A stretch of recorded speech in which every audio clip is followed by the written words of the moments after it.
Hey, namaste. I'm Kay. This is Ecstatic Self. I want to give a little bit of an update today of something that's been going on with me. So, for the last many months, I've been writing a book. I started in February and I've pretty much worked on it every single day. But I've reached a point now where it's pretty much out of my hands. It's off with the typesetter and the editor and the book cover designer, and basically my job for right now is done. And yes, I will have work to do with shepherding it out into the world and promoting it and hopefully getting each and every one of you to want to buy a copy and review it on Amazon, please. But from a creative point of view, my work is done. And that's a really challenging place to get to because for months, every single day I've been invested in the creation of this one thing, and suddenly it's not there anymore. And I feel a little bit like an empty nester. I feel a little bit like a parent whose kid just went off to college and, they're off now having stories without you. They're off going to frat parties and getting drunk and hopefully not getting roofied.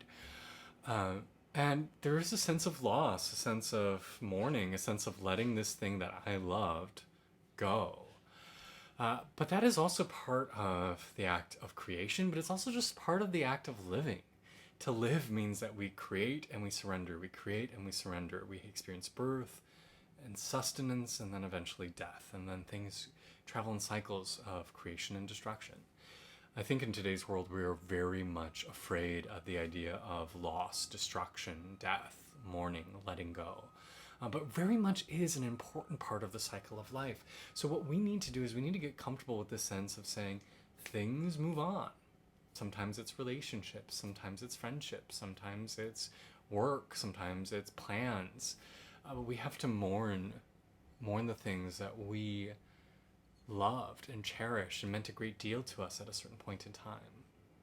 So that's what I'm going to encourage us all to do. And today I want to guide us through a meditation on the art of learning to let things go.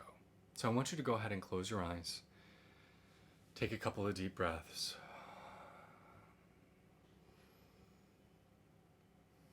And then just say to yourself, whatever needs to be will be.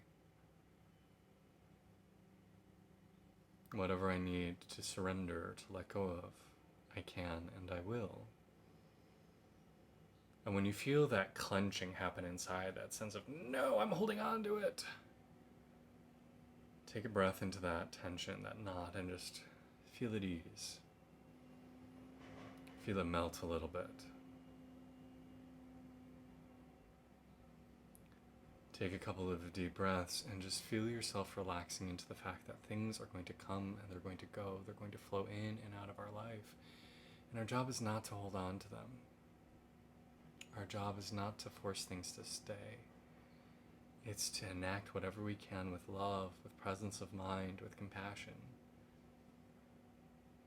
And then bless it as you let it go.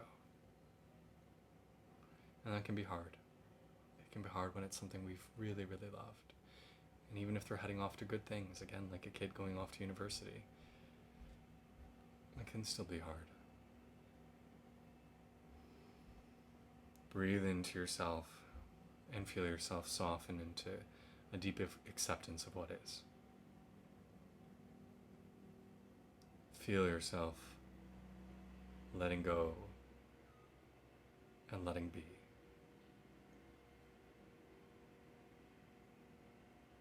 And you may need to do this many times. You may need to come back to it multiple times.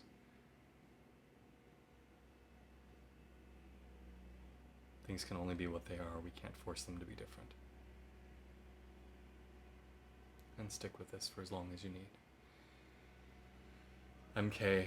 This is Ecstatic Self. Namaste.